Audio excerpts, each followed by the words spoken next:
Boa tarde, pessoal, tudo bem? Vamos dar andamento ao nosso conteúdo online, ao nosso módulo de contabilidade. Hoje a gente vai falar um pouquinho sobre o capítulo 7 e 8, métodos de escrituração. Vamos falar um pouquinho também sobre operações de juros e desconto, tá? Então, primeiro a gente vai falar no método da escrituração sobre o método da partida dobrada, que é um método que ele é utilizado universalmente, então todo mundo utiliza esse mesmo método. É um método que foi instituído pela Confederação da Contabilidade, para que todas as empresas façam os seus lançamentos. O que diz o método da partida dobrada? Diz que todo devedor tem um credor. Então, todo débito existe na empresa um crédito de igual valor. Então, não tem como eu ter um débito e não ter um crédito em outra conta, tá? Então, a gente vai falar que o método da partida dobrada consiste nisso, em registrar os fatos administrativos da empresa. Porém, sempre que eu tiver a entrada de um valor numa conta, automaticamente eu tive que ter saída em outra conta, tá? Não tem como eu justificar a entrada de um valor aqui se não saiu aqui, tá? Então, o método da partida dobrada é que toda vez que houver um lançamento no débito, vai haver um lançamento no crédito em outro lugar. Para que a gente possa fazer o método da partida dobrada, primeiro a gente precisa ter em mente alguns conceitos, tá? Primeiro, que débito é a entrada de um direito. Então, débito é a entrada de um direito. É positivo, é aquilo que vem para somar ao patrimônio da empresa. Crédito é a saída de uma obrigação. Então, ele é negativo, é a saída de um valor, tá? Então, primeiro tenham em mente isso. Conta devedora ou conta de débito é a entrada de um direito. Conta credora ou conta de crédito é a saída de uma obrigação, que é o pagamento de alguma despesa, o pagamento de algum imposto, de algum salário, de algum fornecedor, tá? Então, e o terceiro conceito que a gente vai aprender aqui. Primeiro, no lançamento, sempre é citado a conta do débito, que é a conta que recebeu a entrada, para depois ser lançada a conta do crédito, onde teve a saída, tá? Então, por favor, tenham em mente esses três conceitos sobre o que é conta de débito, conta devedora, conta de crédito, conta credora e como que é feito, quem é lançado primeiro e quem é lançado depois, tá? Tendo em mente esses três conceitos, vocês vão lá para o próximo slide, onde a gente tem um exemplo de um lançamento. Por exemplo, uma empresa fez um depósito bancário no valor de 3 mil em dinheiro na sua conta lá no banco, tá? Não especifiquei qual é o banco. Porque só tem, em tese, essa empresa só tem uma conta bancária. Mas se ela tivesse mais que uma, teria que ser citado qual era o banco de destino desse depósito. Digamos que a empresa só tenha um banco. E esse dinheiro saiu do caixa mantido pela empresa. A gente já falou que caixa é aquele dinheiro que geralmente a empresa tem em espécie que fica dentro da empresa para alguns gastos ou para recebimentos de clientes. Então a empresa tirou o dinheiro do caixa e abasteceu lá a conta no banco, tá? Então eu fiz o lançamento aqui exatamente desse lançamento bancário. Então primeiro eu lancei a conta do débito, que foi a conta que teve uma entrada de valor, que foi a conta do banco, que recebeu 3 mil reais. Na sequência, já lancei o crédito. O crédito foi aonde? Na conta caixa, que foi aonde foi a saída do valor, tá? Então, a gente falou que crédito é sempre a saída, tá? De algum valor, saída de alguma obrigação. No caso aqui, vocês vão falar assim, mas professora, não é saída de uma obrigação, porque não saiu o valor da empresa e foi para outra empresa. Tudo bem, mas é uma operação de crédito e débito porque teve uma saída de um valor de um lugar que originou a entrada em outro lugar, tudo bem? Então aqui, por exemplo, poderia ter sido uma outra operação de pagamento ao fornecedor, por exemplo. Então o fornecedor seria ao débito e a empresa seria o crédito, porque sairia da empresa essa obrigação para pagar ao fornecedor, tá? Então, só para vocês entenderem que operação de crédito e débito, primeiro eu lanço o débito, depois eu lanço o crédito. Então, aqui eu fiz um movimento interno da empresa. A empresa fechou o caixa hoje, você tá uma padaria, por exemplo, fechou o caixa hoje em 3 mil reais. O que a gerente da padaria faz? Vai lá, faz a sangria, que eles falam, né? Que é a retirada do dinheiro do caixa, tirou os 3 mil reais lá do caixa e foi no banco e fez um depósito na conta da empresa no valor de 3 mil reais, que foi o fechamento do caixa do dia. Estou exemplificando exatamente uma operação como essa aqui, tá? Próximo exemplo. Uma empresa realizou um pagamento de 350 reais a um fornecedor com um dinheiro do caixa. Então, Vamos citar o mesmo exemplo da padaria. Chegou um fornecedor lá de fermento, por exemplo, para pagar com um boletinho para ser recebido no valor de R$ 350. O que o gerente da padaria fez? Foi lá no caixa, retirou os R$ 350, pagou o fornecedor, lançou a nota fiscal como sendo paga com o dinheiro do caixa. Então, primeiro eu vou lançar a conta que foi debitada. Aí vocês vão falar assim, professora, mas não foi creditada, não foi paga ao fornecedor. Tá, mas nesse caso o fornecedor recebeu, certo? Para ele foi a entrada de um direito, ok? Então o fornecedor teve a sua conta debitada, então o fornecedor recebeu R$ 350. Aonde que foi a conta que teve a saída desse valor? Foi a conta caixa, que foi a conta que foi retirado o valor de R$ 350. Tá? Então, eu abasteci a operação no débito e a operação no crédito, tá? Entendam, o fornecedor, nesse caso, ele é a pessoa que está recebendo o direito. Então, ele entra como débito.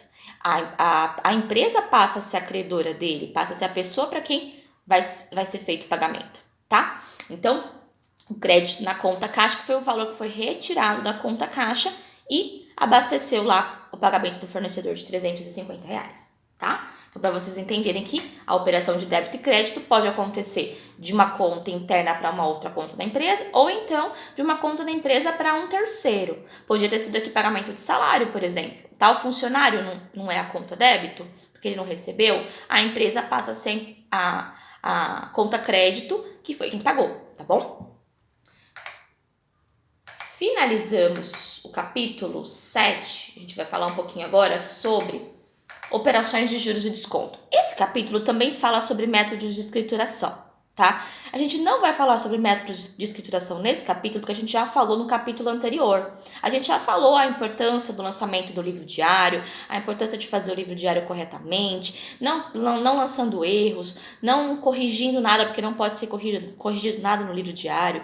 O lançamento um após o outro, diariamente, não pulando linha, não rasurando. A gente já falou sobre os métodos de escrituração, eu não vou falar novamente nesse capítulo. Eu vou falar o que tem nesse capítulo de diferente que a gente ainda não viu em nenhum capítulo anterior, tá? Porque às vezes a apostila fica um pouco repetitiva nesse capítulo. Como é um assunto dependendo do outro, acaba que eles às vezes voltam um pouquinho para avançar um pouquinho. Mas eu não vou fazer isso porque a gente já falou sobre método de escrituração no capítulo anterior a essa aula da revisão, tá? Então vamos falar sobre operação de juros e desconto. A gente tem que ter na cabeça o que significa juros e desconto. Quando a gente é cliente, a gente tem uma percepção do que é juros e do que é desconto. Por exemplo, se você é cliente, você vai pagar um boleto com juros, você não acha legal, porque você sabe que você vai ter que pagar um dinheiro referente àquele pagamento a mais. Mas nem sempre juros é ruim, depende do lado que você está, da empresa que recebe ou da pessoa que paga, tá? Então, juros, primeiro para a gente saber, é o preço do dinheiro, tá? Banco não sobrevive de dinheiro de correntista. Tem muita gente que tem isso na cabeça, né? Ah, eu vou colocar meu dinheiro lá no banco X ou no banco Y e vou deixar ele mais rico, né? Vou colocar entre aspas aqui, mais rico. Isso não existe, tá? O banco não sobrevive do dinheiro do correntista. Ele sobrevive dos juros desse dinheiro. O quanto que esse dinheiro parado lá na poupança vai render, o quanto que se você movimentar esse dinheiro utilizando no crédito vai render, o quanto você fazer um investimento em alguma movimentação fixa, por exemplo. Hoje em dia tem muito banco que oferece caderneta de poupança, que é um juros bem baixinho, mas tem outras funções de investimento que geram mais lucro. O banco pode, por exemplo, deixar o dinheiro do cliente parado lá por um ano, o cliente aceita, paga uma taxa de juros para o cliente, o restante dos juros que o banco conseguir é dele. Ele sobrevive do juros, que é o preço do uso do dinheiro. E se você vai fazer algum empréstimo, se você vai comprar alguma coisa parcelada, se você vai fazer algum tipo de movimentação que haja juros, você está pagando juros a alguém, mas alguém está recebendo esses juros. Então, os juros ele pode ser receita para quem empresta, para um banco, para uma financeira, para uma empresa que está fazendo uma compra, uma venda parcelada para um cliente. Então, os juros para quem está recebendo é receita. Para quem está pagando é despesa. Então, ele vai ser lançado, por exemplo, como débito se a empresa estiver recebendo um boleto com juros. E vai ser lançada como crédito se a empresa estiver pagando algum boleto com juros. A empresa atrasou um pagamento, por exemplo, de um boleto, e aí vai ter que pagar juros. Aí é lançado esses juros como crédito. Agora, se a empresa vendeu para algum cliente, esse cliente atrasou o pagamento, automaticamente a empresa passa a receber esses juros. Então, esses juros é débito, é entrada de direito, tá? Então, os juros, ora pode ser entrada de direito, ora pode ser a saída de uma obrigação. Depende de que lado você tá. Se você está pagando ou se você está recebendo os juros de alguma operação financeira, tá? Então, juros, compreenderam? Vamos para desconto. Desconto, a mesma coisa. Desconto é bom, né, gente? Todo mundo gosta de receber um desconto na hora de fazer uma compra, na hora de finalizar um pedido. Legal quando o fornecedor vem e fala, olha, para você eu vou oferecer um desconto de R$ 15. Legal, você fica animado. Você fala, nossa, eu fiz uma compra de X e recebi um desconto de Y. Legal, você vai fazer o pagamento, você teve esse desconto. Então, para você que recebeu o desconto, esse desconto é um desconto que foi concedido pela empresa. Você teve um abatimento na sua compra que te gerou um lucro. Agora, quem te forneceu esse desconto, automaticamente teve que fazer um desconto concedido, tá? Então, desconto concedido é para quem recebe. E desconto obtido é para quem recebe. E desconto concedido é para quem concedeu. Então, a empresa concedeu um desconto para o cliente e vai ter que lançar esse desconto, talvez lá no fechamento dele, como um crédito, como uma despesa que saiu.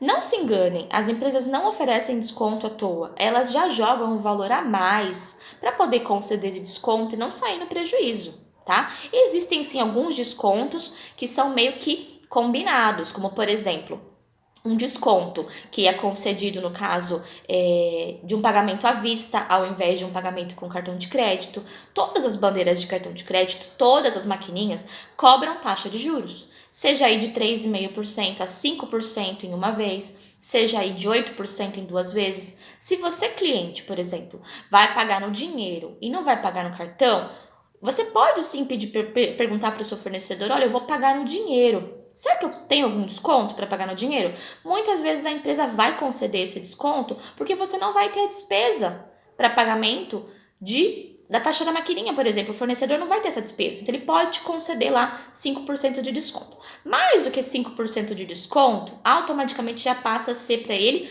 um desconto concedido, porque já não é mais o desconto dos juros, que é a operação do dinheiro. É um desconto que vai ter que sair do lucro dele, por exemplo. O produto custou para ele 15, ele está vendendo por 30. Só que você pediu um desconto para ele de 5. Então, ao invés de lucrar 15, ele vai lucrar 10. Então, esses R$ 5 que ele te deu de desconto, automaticamente vai sair do lucro dele. Então, também é um desconto concedido, tá? Quem obteve, teve um desconto obtido. Quem concedeu, que é a empresa, teve desconto concedido, tá? Então, para a empresa que deu desconto, passa a ser uma despesa. Para quem recebeu o desconto, passa a ser uma receita, tá? Então, para vocês entenderem que desconto é bom, sim, mas também tem os dois lados da moeda, de quem concede e de quem obtém esse desconto, tá? Então, nós finalizamos o nosso capítulo da aula de hoje. Eu queria que vocês ficassem bem na cabeça sobre, primeiro, o que é o método da partida dobrada, a diferenciação entre conta de débito e conta de crédito e principalmente sobre essas informações aqui sobre juros e desconto, porque a gente vai utilizar isso na próxima aula, nos próximos exercícios, tá bom? Finalizei a aula de hoje, vocês acessem o link para fazer a resposta das perguntas para a semana que vem, tudo bem? E a gente se fala na próxima aula. Fiquem com Deus!